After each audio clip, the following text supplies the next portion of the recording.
নমস্কার, তোমাদের প্রত্যেককে স্বাগত জানাই Geotech Bengal YouTube channel in partnership with exam Bangla publication. তোমাদের আপকামিং ডব্লিউপি এবং কেপি কনস্টেবল পরীক্ষাকে টার্গেট করে জিকের উপরে যে প্র্যাকটিস সেটের ক্লাস আসছে, আজকে তার 15 নম্বর সেট নিয়ে চলে এলাম।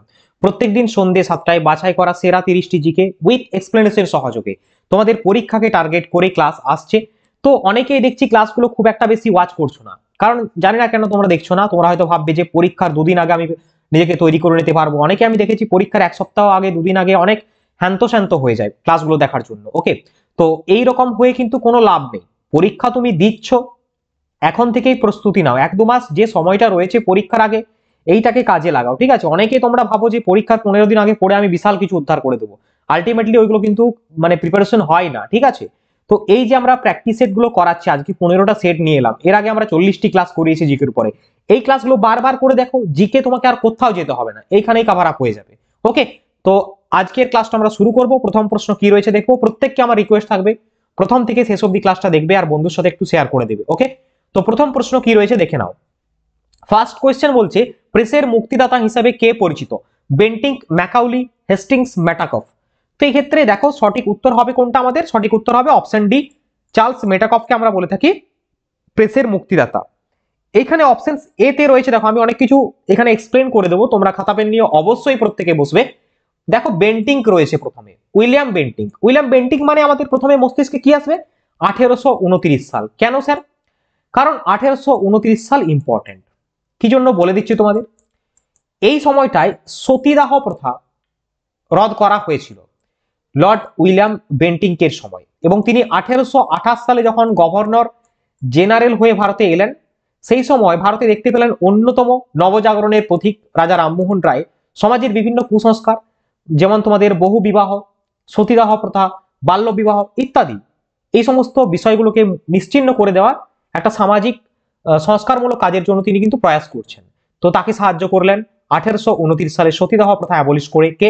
William Bentinck. এটা ইম্পর্টেন্ট হয়ে গেল। নেক্সট দেখো, এখানে রয়েছে আমাদের সি হেস্টিংস রয়েছে, ওয়ারেন হেস্টিংস। ওয়ারেন হেস্টিংস কত সালে বাংলার গভর্নর জেনারেল হয়েছিলেন? প্রথম গভর্নর জেনারেল অফ বেঙ্গল 1773 সালে। 1773 তিনি গভর্নর জেনারেল হয়ে এলেন বাংলার, এবং সেই সময় অনেক কিছু কাজ তিনি করেছিলেন। যদি আমরা দেখি তার সময় গুরুত্বপূর্ণ যে সমস্ত কাজগুলো হয়েছিল, তার মধ্যে অন্যতম হচ্ছে দস্তক যে প্রথা, দস্তক সিস্টেমটা, সেটা কিন্তু তিনি মানে বাতিল করেছিলেন। এবং তার সময় অনেকগুলো অ্যাক্ট এসেছিল, যেরকম পিটস ইন্ডিয়া অ্যাক্ট এসেছিল কত সালে? 1784 সালে।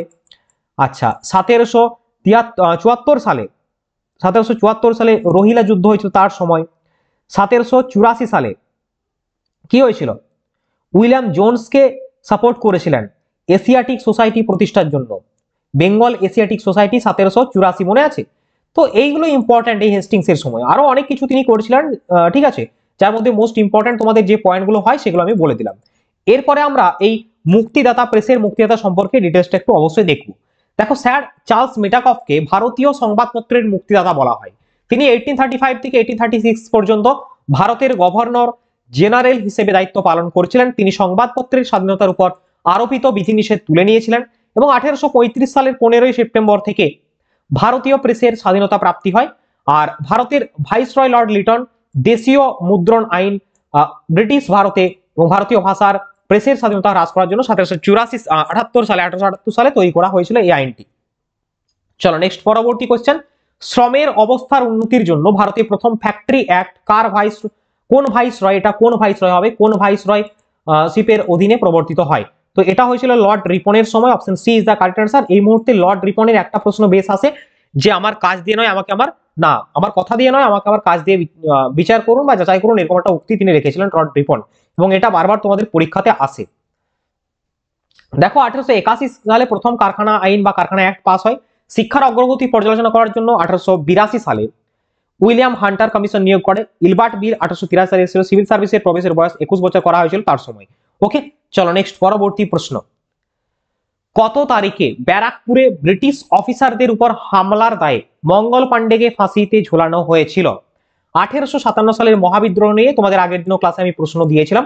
তো এইভাবে আমাদের সমস্ত প্রশ্ন কভার আপ হয়ে যাবে এই প্র্যাকটিস সেটের মধ্যে। সঠিক উত্তর হবে 8ই এপ্রিল 1857 সালে ব্যারাকপুরে মঙ্গল পান্ডেকে ফাঁসি দেওয়া হয়েছিল, এবং তিনিই ছিলেন ভারতের স্বাধীনতা সংগ্রামের যে মহাবিদ্রোহ তার পতাকা প্রথম তিনি উত্তোলন করেছিলেন এবং তাকেই প্রথম ফাঁসি দেওয়া হয়েছিল। ব্যারাকপুর থেকে তিনি লিড করেছিলেন 1857 সিপাহী মিটনিকে। ওকে, চলো এরপরে ডিটেলস আমরা দেখবো। দেখো, মঙ্গল পান্ডে 1857 সালে ভারতীয় বিদ্রোহের ঘটনার পূর্বে গুরুত্বপূর্ণ ভূমিকা পালন করেছিলেন। তিনি ব্রিটিশ ইস্ট ইন্ডিয়া কোম্পানির 34তম যে বেঙ্গল নেটিভ ইনফ্যান্ট্রি রেজিমেন্ট ছিল, এখান থেকে তোমাকে কোশ্চেন করতে পারে যে কততম নেটিভ ইনফ্যান্ট্রি রেজিমেন্টে তিনি ছিলেন। 34th বেঙ্গল নেটিভ ইনফ্যান্ট্রি রেজিমেন্টের একজন সিপাহী ছিলেন তিনি। মঙ্গল পান্ডে 1857 সালের 29 মার্চ ব্রিটিশ কর্মকর্তাদের উপর আক্রমণের জন্য পরিচিত এবং তিনি কিন্তু এখান থেকে লিড করেছিলেন মহাবিদ্রোহকে। তাকে 8 এপ্রিল ফাঁসি দেওয়া হলো। মঙ্গল পান্ডে ভারতের মহাবিদ্রোহের প্রথম শহীদ। এই প্রশ্নটা অনেক সময় আসে যে ভারতের মহাবিদ্রোহের প্রথম শহীদ কে, 4টে অপশন তোমাকে দিয়ে দিবে, তুমি কনফিউজ হয়ে যাবে। সঠিক উত্তরটা এবারে মঙ্গল পান্ডে মাস্ট করে দিয়ে আসবে কিন্তু পরীক্ষায় পড়লে। করবে তো? হ্যাঁ কি না, ইয়েস অর নো কমেন্টে জানাও। চলো নেক্সট পরবর্তী প্রশ্ন। পরবর্তী প্রশ্নে যাওয়ার আগে তোমার জন্য একটি বিশেষ ঘোষণা। যে সমস্ত পরীক্ষার্থীরা ওয়েস্ট বেঙ্গল পুলিশের বিভিন্ন পরীক্ষার জন্য প্রস্তুতি নিচ্ছে, ফর এক্সাম্পল ওয়েস্ট বেঙ্গল পুলিশের কনস্টেবল হতে পারে বা এসআই হতে পারে বা কলকাতা পুলিশ হতে পারে কনস্টেবল, তোমাদের জন্য এক্সাম বাংলা পাবলিকেশন সর্বদাই প্রয়াস করে সব থেকে বেটার কিছু নিয়ে আসার জন্য। তাই তো 3টে দুর্দান্ত বই এই মুহূর্তে সবার জন্য অ্যাভেলেবেল রয়েছে অনলাইনে অথবা বিভিন্ন বুক স্টলে। কোন বইগুলো স্যার? একটি হচ্ছে 2-in-1 সাজেশন বুক, যেটি দুটো পরীক্ষার প্রস্তুতি তুমি একসাথে নিতে পারবে, যেমন ওয়েস্ট বেঙ্গল পুলিশের কনস্টেবল এবং এসআই পরীক্ষা। এই বইটিতে রয়েছে ওয়ান লাইনার এবং এমসিকিউ ফরম্যাটে সমস্ত বিষয়ভিত্তিক তথ্য এবং তোমাদের প্র্যাকটিস সেট, কারেন্ট অ্যাফেয়ার্স, আর কি রয়েছে বিগত বছরের প্রশ্ন সহযোগে একটি পারফেক্ট তোমরা বলতে পারো সাজেশন বুক আর কি। আচ্ছা, তোমরা যদি চাইছো যে প্র্যাকটিস সেট নেবো আমি ওয়েস্ট বেঙ্গল পুলিশের জন্য, তাহলেও রয়েছে অ্যাডভান্স মক ফাইটার, চাপ নেই। এছাড়া কলকাতা পুলিশ কনস্টেবলের জন্য কিন্তু একদম নতুন সিলেবাস অনুযায়ী প্রত্যেকটা বইয়ের প্র্যাকটিস সেট রয়েছে। তো আজই আমি বলবো ক্লাসটা দেখার পরে প্রত্যেকে এই নাম্বারটিতে হোয়াটসঅ্যাপ করবে এবং সাথে সাথে বইগুলোকে অর্ডার করে দিবে যার যেটা প্রয়োজন। আমি বলছি না সবগুলোই তুমি নাও, তোমার রিকোয়ারমেন্ট অনুযায়ী তুমি নাও, কারণ পরীক্ষা তোমাদের সামনেই হতে চলেছে। ওকে, চলো নেক্সট পরবর্তী প্রশ্নের উত্তর দাও। কোন শহর বিজয়নগর সাম্রাজ্যের রাজধানী ছিল? বহুবার তোমাদের ইতিমধ্যে করানো হয়ে গেছে ক্লাসে, যারা আমাদের ক্লাস ফলো করো তারা প্রত্যেকেই জানবে। আর এই টাইপের প্রশ্নগুলো আসে, অপশন সি হবে সঠিক উত্তর। Hampi is the right answer. Vijayanagar সাম্রাজ্যের রাজধানী ছিল হাম্পি, অপশন সি হবে সঠিক উত্তর। চলো ডিটেলসটা প্রত্যেকে দেখে নাও।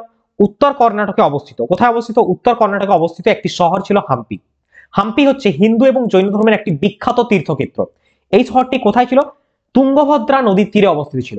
এত কিছু ডিটেলস আমাদের আসে না, জাস্ট বিজয়নগর সাম্রাজ্যের রাজধানী কোথায় ছিল এটাই বেশি করে তোমাদের আসবে। ওকে, চলো নেক্সট পরবর্তী প্রশ্ন। চতুর্বর্ণের প্রথম উল্লেখ পাওয়া যায় যে সূত্রে, তা হলো কোনটি? চতুর্বর্ণ, আমি কিন্তু চতুরাশ্রম বলিনি, চতুর্বর্ণ। বলো সঠিক উত্তর কোনটা হবে? সঠিক উত্তর হবে অপশন বি, পুরুষ সূক্তে। এই যে চতুর্বর্ণ কি কি? ব্রাহ্মণ, ক্ষত্রিয়, বৈশ্য এবং শূদ্র। আর একটা তোমাদের আছে চতুরাশ্রম। এই চতুরাশ্রম বললে ব্রহ্মচর্য, গার্হস্থ্য, বানপ্রস্থ এবং সন্ন্যাস, এই 4 প্রকার আশ্রমের কথা বলা হয়েছে এবং এটা বলা হয়েছে ছান্দক উপনিষদে। তোমাকে এরকম ভাবে প্রশ্নটা করবে যে চতুরাশ্রমের কথা উপনিষদের কোন এতে লেখা রয়েছে? ছান্দোগ্য উপনিষদে। এটা কিন্তু অনেক সময় পরীক্ষায় আসতে পারে। নেক্সট পরবর্তী প্রশ্ন আমরা দেখব। পরবর্তী প্রশ্ন বলছে নিম্নলিখিত ভারতীয় রাজ্যগুলির মধ্যে কোনটি ভুটানের সাথে তার সীমান্ত ভাগ করে? ভুটানের সাথে সীমানা রয়েছে একমাত্র, আমরা 4টে অপশন যদি দেখি, ত্রিপুরা তো অবশ্যই নয়, নাগাল্যান্ডের সাথেও হবে না, মেঘালয়ের সাথেও হবে না, সঠিক উত্তর হবে পশ্চিম বাংলার সাথে। Option D is the right answer, একমাত্র রাজ্য। দেখে নাও এখানে আমি দিয়েছি যে 4টি ভারতীয় রাজ্য ভুটানের সাথে সীমানা স্পর্শ করেছে, সেগুলো হচ্ছে Sikkim 32 kilometre, Paschimbanga 183 kilometre, Assam 267 kilometre, Arunachal Pradesh 217 kilometre. এইখানটায় দেখবে একটা আমরা পড়েছি ওয়েস্ট বেঙ্গল জিওগ্রাফি, তরাই আর ডুয়ার্স। এই ডুয়ার্স শব্দের অর্থ হচ্ছে দরজা এবং ডুয়ার্স মানে সেই ডুয়ার্সের মধ্য দিয়ে আমরা কোথায় ভুটানে যাওয়ার পথ খুঁজে পাই ওয়েস্ট বেঙ্গলে, তাই না? এটা কিন্তু অনেক সময় আমরা পেয়ে থাকি, তো এটাও ভালো করে লিখে নাও প্রত্যেকে। চলো নেক্সট পরবর্তী প্রশ্ন। ম্যাকমোহন সীমা বা ম্যাকমোহন লাইন কোন দুটি দেশের মধ্যে সীমানা চিহ্নিত করে? দেখো ম্যাকমোহন লাইন রয়েছে আমাদের ভারত এবং কোন দেশ? সঠিক উত্তর হবে অপশন সি, চীনের মধ্যে রয়েছে। দেখো ভারত এবং চীনের সাথে যে সীমা রেখা তার নাম বলছি আমরা ম্যাকমোহন লাইন। তো বিভিন্ন সীমা রেখা দিয়ে তোমাদের প্রশ্ন আসে, অবশ্যই এই লিস্টটা দেখে নাও, তোমার হয়ে যাবে এখানে। ডুরান্ড লাইন অনেকবার পরীক্ষাতে এসেছে, পাকিস্তান এবং আফগানিস্তানের মধ্যে। ম্যাকমোহন লাইন ভারত এবং চীন। আচ্ছা, ম্যাগিনোট লাইন ফ্রান্স এবং জার্মানি। আমি ন্যাশনাল এবং ইন্টারন্যাশনাল দুটোকেই কভার আপ করেছি। 38 যে প্যারালাল লাইন সেটা উত্তর এবং দক্ষিণ কোরিয়ার মধ্যে রয়েছে। ওডার নাইসে লাইন জার্মানি এবং পোল্যান্ডের মধ্যে রয়েছে। র্যাডক্লিফ লাইন হচ্ছে ভারত এবং পাকিস্তানের মধ্যে রয়েছে। তোমাদের মোস্ট ইম্পর্টেন্ট এই যে র্যাডক্লিফ লাইন, এটা পরীক্ষাতে আসে, আর ম্যাকমোহন লাইন আসে এবং ডুরান্ড লাইন আসে। আর একটা আসে সব থেকে বেশি দৈর্ঘ্যের সীমানা রয়েছে ভারত এবং কার সাথে, ভারত এবং বাংলাদেশের সাথে, যে বিষয়টা এই মুহূর্তে কিন্তু আমাদের আন্তর্জাতিক সম্পর্ক নিয়ে একটু সরগরম রয়েছে, রাজ্য রাজনীতি মানে দেশ এবং ইন্টারন্যাশনাল ব্যাপার নিয়ে। ওকে, চলো নেক্সট পরবর্তী question.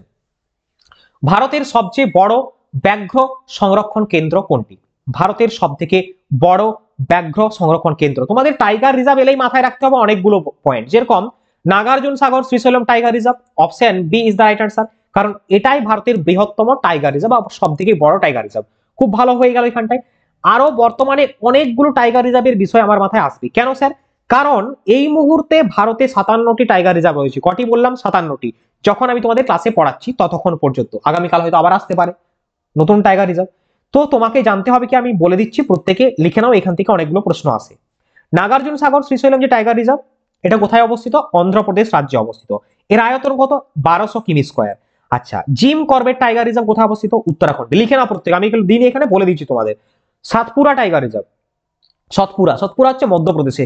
Sundarban tiger reserve West বেঙ্গলে। নাগার্জুন সাগর শ্রীশৈলম টাইগার রিজার্ভ অন্ধ্রপ্রদেশে তোমাদের বললাম। আচ্ছা, এখান থেকে আর একটা বক্সা টাইগার রিজার্ভ অনেকদিন পর বাঘ দেখা গিয়েছিল, সেটা ওয়েস্ট বেঙ্গলে অবস্থিত, এটাও লিখে নাও প্রত্যেকে।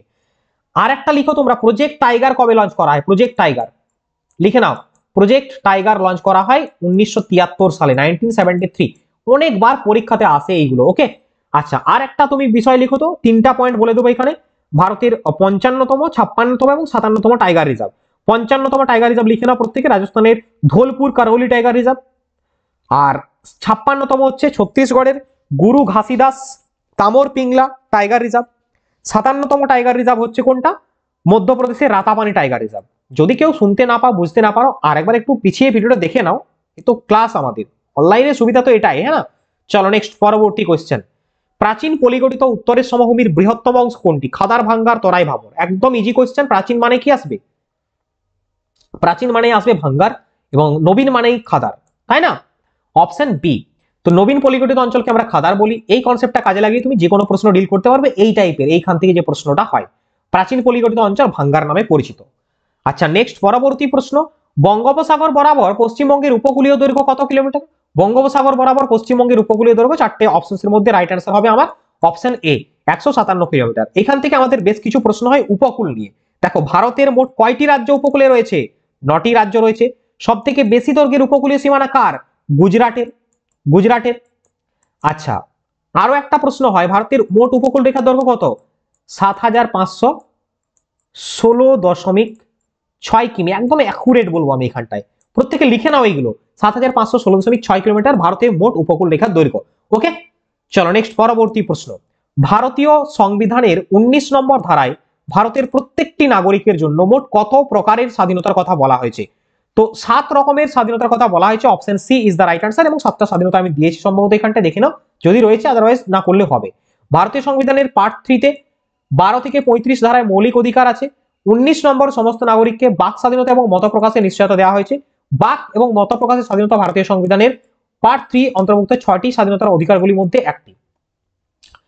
আচ্ছা, এখানে দেখে নাও কি কি রয়েছে। সমতার অধিকার, ধারা 19 থেকে 22 স্বাধীনতার অধিকার। 23 থেকে 24 শোষণের বিরুদ্ধে অধিকার।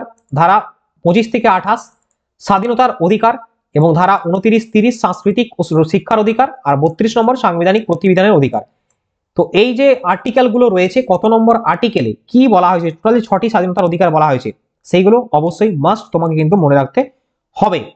সংবিধানের পার্ট 3-তে টোটাল 6টি স্বাধীনতার কথা বলা হয়েছে, এগুলো আমি দিয়ে দিলাম। চলো নেক্সট পরবর্তী কোশ্চেন। ভারতীয় সংবিধানে কোন সংবিধান সংশোধনীর মাধ্যমে মৌলিক কর্তব্যের বিষয়গুলো সংবিধানে অ্যাড হয়েছে? সঠিক উত্তরটা হবে তোমাদের অপশন সি, 42তম সংবিধান সংশোধনের মাধ্যমে। যদি তোমাকে প্রশ্ন করে এখনো পর্যন্ত ভারতের সংবিধান কতবার সংশোধন হয়েছে, মোট 106 বার, এবং 106 বার যেটা হয়েছে, 6তম যেটা 106তম কনস্টিটিউশনাল অ্যামেন্ডমেন্ট যেটা, সেটা হচ্ছে তোমাদের কি বলতো, উইমেন রিজার্ভেশন নিয়ে 1/3 সিট সংরক্ষণ করতে হবে, এই বিষয়টা বলা হয়েছে। নেক্সট আমরা ডিটেলসে দেখে নেব। দেখো, 1976 সালের 42তম সংবিধান সংশোধনের মাধ্যমে সংবিধানে মৌলিক কর্তব্য যুক্ত করা হয়। মৌলিক কর্তব্য ভারতীয় সংবিধানের 51A পার্ট 4 এতে রয়েছে মৌলিক কর্তব্য। শরণ সিং কমিটি সুপারিশে 1976 সালের 42তম সংবিধান সংশোধনে এগুলো যুক্ত করা হয়। আর 11টি মৌলিক কর্তব্য বর্তমানে কিন্তু আমাদের রয়েছে। নেক্সট পরবর্তী প্রশ্ন। ভারতীয় সংবিধানের কত নম্বর ধারায় আর্থিক জরুরি অবস্থার কথা বলা হয়েছে? প্রত্যেকে ভিভিআই করবে। এইখানটায় যে তোমাদের ইন্ডিয়ান পলিটির কোশ্চেন গুলো করাচ্ছি এইগুলোই পরীক্ষাতে আসবে। সঠিক উত্তর হবে অপশন বি, ধারা 360। Option B is the right answer.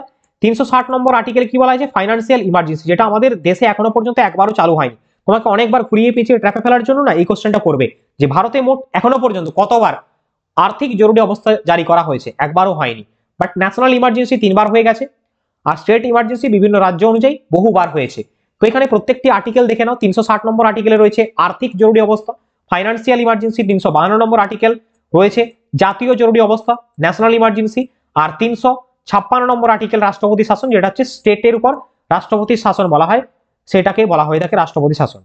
তো 356 নম্বর আর্টিকেল এটা রয়েছে। 352, 356, 360 এইভাবে মনে রাখবে। 352 মানে জাতীয় জরুরি, 56 মানে রাষ্ট্রপতি শাসন, আর 60 মানে আর্থিক জরুরি অবস্থা।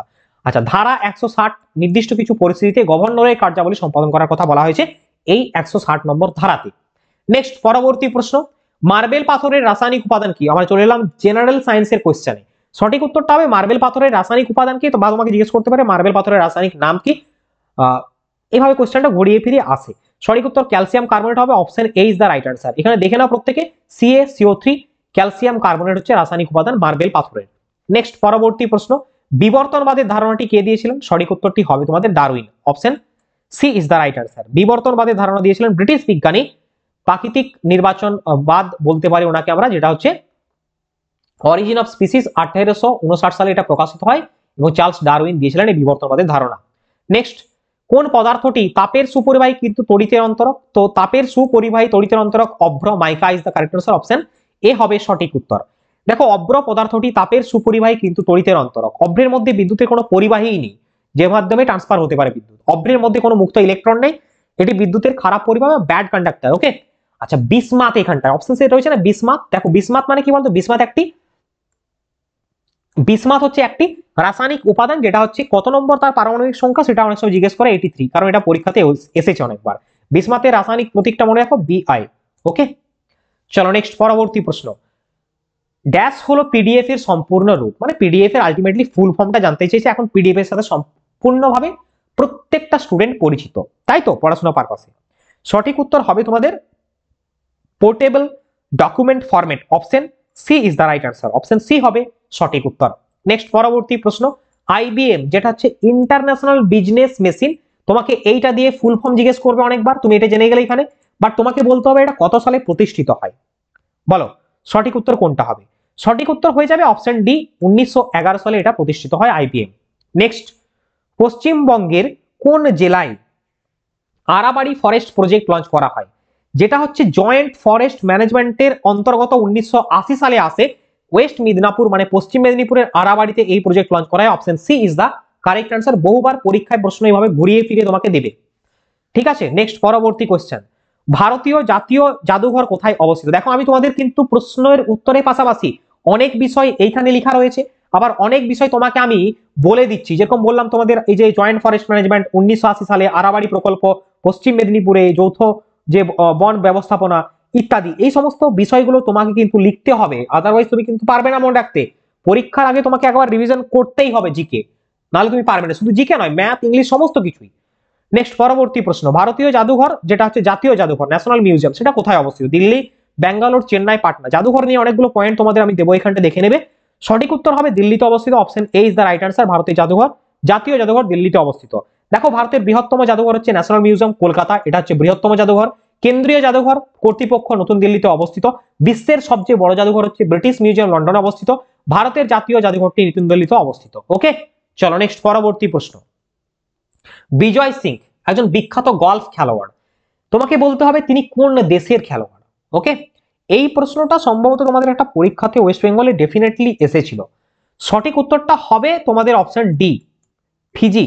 ফিজির বিজয় সিং। তোমরা অনেকে ভারত করার চেষ্টা করবে বিজয় সিং পেয়ে, বাট এটা একদমই করো না, ঠিক আছে, তাহলে ভুল হয়ে যাবে। সঠিক উত্তর হবে option D, Fiji is the right answer, Vijay Singh. চলো দেখো, বিজয় সিং ফিজির একজন পেশাদার গলফ খেলোয়াড়। 2004 থেকে 5 সালে 32 সপ্তাহের জন্য অফিসিয়াল ওয়ার্ল্ড গলফ র্যাঙ্কিং এ একজন বিখ্যাত খেলোয়াড়। বিজয় সিং 1963 তে তিনি ফিজিতেই জন্মগ্রহণ করেন। নামটা ভারতীয় ভারতীয় মনে হচ্ছে, তাই না? ওই জন্য প্রত্যেকে ভারতীয় করবে, আমি জানি। নেক্সট পরবর্তী প্রশ্ন, ভারতীয় ক্ষেপণাস্ত্র প্রযুক্তির জনক কে? ভারতীয় ক্ষেপণাস্ত্র প্রযুক্তির জনক, the missile man of India কে? Doctor APJ Abdul Kalam. কি বললাম? Missile man of India. তাহলে এটা তোমাকে জানতে হবে। এই আব্দুল কালাম স্যার কোথায় জন্মগ্রহণ করেছিলেন? অনেক সময় পরীক্ষাতে আসতে পারে, লিখে নাও প্রত্যেকে। ইনি হচ্ছেন রামেশ্বরমে জন্মগ্রহণ করেছিলেন। কত সালে? 1931 সালে 15ই অক্টোবর জন্মগ্রহণ করেছিলেন। এবং তিনি ইন্টিগ্রেটেড গাইডেড মিসাইল ডেভেলপমেন্ট প্রোগ্রামের অংশ হিসেবে ভারতের জন্য ক্ষেপণাস্ত্র প্রযুক্তির পথপ্রদর্শক, দ্যাটস ওয়াই তাকে বলা হয় কি? Missile man of India. Next, পরবর্তী কোশ্চেন, ম্যান বুকার পুরস্কার জয়ী প্রথম ভারতীয় মহিলার নাম কি? ম্যান বুকার পুরস্কার জয়ী, সঠিক উত্তর হবে অপশন বি, কিরণ দেশাই। 1997 সালে, তাই তো? 1997 1997 সালে কিরণ দেশাই প্রথম মহিলা যিনি ম্যান বুকার পুরস্কার পেয়েছিলেন গড অফ স্মল থিংস এর জন্য, তার উপন্যাস। এটাও লিখে নিতে পারো প্রত্যেকে, আমি দিয়ে দিয়েছি এখানটায়। ওকে, ম্যান বুকার পুরস্কার জয়ী প্রথম ভারতীয় মহিলা হলেন অরুন্ধতী রায়। তিনি 1997 সালে উপন্যাস গড অফ স্মল থিংস এর জন্য এই পুরস্কার জিতেছিলেন। বুকার পুরস্কার প্রতি বছর দেওয়া হয়। 1969 সালে প্রথমবার দেওয়া হয়। কাকে দেওয়া হয়? নিউবিকে দেওয়া হয়। ভারতের প্রথম ব্যক্তি ছিলেন নাইপাল, ভিএস নাইপাল, যিনি এই পুরস্কার পেয়েছিলেন। 1970 সালে ম্যান বুকার পুরস্কার পেয়েছিলেন প্রথম মহিলা, যিনি হচ্ছেন বার্নিস রুবেন্স। নেক্সট, ভারতকে 59 রানে পরাজিত করে আন্ডার-19 মেন্স এশিয়া কাপ জিতল কোন দেশ? একদম টাটকা কারেন্ট অ্যাফেয়ার্স এর প্রশ্ন, এবং ভিভিআই করবে প্রত্যেকে। আন্ডার-19 দিয়ে কোশ্চেন অবশ্যই পরীক্ষাতে আসে কারেন্ট অ্যাফেয়ার্স থেকে। সঠিক উত্তর হবে option B, Bangladesh is the right answer. Bangladesh জিতে নিয়েছে। নেক্সট আমরা দেখে নেবো এখানে, দেখো এটা দুবাই এসিসি অনূর্ধ্ব বা আন্ডার-19 পুরুষ এশিয়া কাপ হয়েছিল, সেখানে 59 রানে ভারতকে পরাজিত করেছে এবং চ্যাম্পিয়ন হয়েছে বাংলাদেশ। নেক্সট, পরবর্তী প্রশ্ন, বর্তমানে নিরাপত্তা কাউন্সিলের স্থায়ী সদস্য সংখ্যা, রিপিটেড কোশ্চেন, বহুবার তোমাদের ক্লাসে করানো। সঠিক উত্তর হবে 5টি রয়েছে, option A is the right answer, স্থায়ী সদস্য সংখ্যা। ওকে, ইউএন সিকিউরিটি কাউন্সিলের টোটাল 15টা সদস্য দেশ রয়েছে, যার মধ্যে 5টা হচ্ছে স্থায়ী এবং 10টা হচ্ছে অস্থায়ী মেম্বার। ঠিক আছে, 5টা স্থায়ী দেশগুলো অবশ্যই দেখে নাও, চীন, ফ্রান্স, রাশিয়ান ফেডারেশন এবং যুক্তরাজ্য আর মার্কিন যুক্তরাষ্ট্র। 10টাই অস্থায়ী সদস্য, 10টি। আর সিকিউরিটি কাউন্সিলের সদর দপ্তর রয়েছে নিউ ইয়র্কে, অনেক সময় জিজ্ঞেস করতে পারে। নেক্সট কোশ্চেন, বিশ্ব স্বাস্থ্য সংস্থা এর সদর দপ্তরটি কোথায় অবস্থিত? World Health Organization. প্রতি বছর আমরা বিশ্ব স্বাস্থ্য দিবস পালন করি 7ই এপ্রিল, এবং প্রথম পালন করা হয় হচ্ছে 1948 সালে, 1948-এ। এই বছরের থিমটা প্রত্যেকে দেখে নাও, এখানে দিয়েছি আমি, মাই হেলথ মাই রাইট। 2024-এর থিম, এটা পরীক্ষায় আসার চান্স 99%। কি বললাম? 99%। তো আমাকে বলেছে এর হেডকোয়ার্টার কোথায়? এর হেডকোয়ার্টার হচ্ছে জেনেভাতে। Option A is the right answer. Next, প্রতি বছর বিশ্ব মানবাধিকার দিবস পালন করা হয় কোন তারিখে? রিসেন্টলি আমরা দেখলাম, এবং কারেন্ট অ্যাফেয়ার্স এর ইম্পর্টেন্ট প্রশ্ন। সঠিক উত্তর অপশন বি, 10ই ডিসেম্বর। পরবর্তী প্রশ্ন, এশিয়ান ক্রিকেট কাউন্সিলের নতুন প্রেসিডেন্ট হিসাবে নিযুক্ত হলেন কে? রাইট অ্যান্সার হবে Shammi Silva. Option B is the right answer. ইনি হচ্ছেন শ্রীলঙ্কার একজন ক্রিকেট খেলোয়াড়। নেক্সট, 2025 ব্লাইন্ড টি20 ওয়ার্ল্ড কাপ হোস্ট করবে কোন দেশ? প্রত্যেকে আপকামিং স্পোর্টস ইভেন্ট গুলো অবশ্যই দেখে যাবে, এবং কারেন্ট অ্যাফেয়ার্স এর জন্য তোমাদের মোস্ট ইম্পর্টেন্ট, প্রত্যেকে 5 স্টার করে দেবে। আমি 2 স্টার দিলাম এখানটায়। সঠিক উত্তর হবে ভারত। ব্লাইন্ড টি20 ওয়ার্ল্ড কাপ ভারত হোস্ট করবে 2025-এ। নেক্সট, ভারতীয় নৌসেনা দিবস পালন করা হয় কোন তারিখে? ভিভিআই করবে প্রত্যেকে। সঠিক উত্তরটি তোমাদের জন্য হয়ে যাবে অপশন সি, 4ই ডিসেম্বর। কি ক্লাসটা ভালো লাগছে তো প্রত্যেকের? হ্যাঁ, লাগবেই না কেন, কারণ শেষ পর্যায়ে আমরা ইতিমধ্যে চলে এসেছি। আজকের ক্লাসে বাছাই করা সেরা প্রশ্ন এগুলোই ছিল। ক্লাসটি কেমন লাগলো প্রত্যেকে জানাবে। আমাদের প্লেলিস্ট আকারে সমস্ত ক্লাস রয়েছে, যারা এখনো দেখোনি এই ক্লাসগুলো অবশ্যই ওয়াচ করে নেবে। আর হ্যাঁ, আমাদের টেলিগ্রামে যুক্ত হতে ভুলো না। তোমার সাথে আবারও দেখা হবে নেক্সট ক্লাসে। প্রত্যেকে ভালো থেকো, সুস্থ থেকো। বন্দে মাতরম, জয় হিন্দ।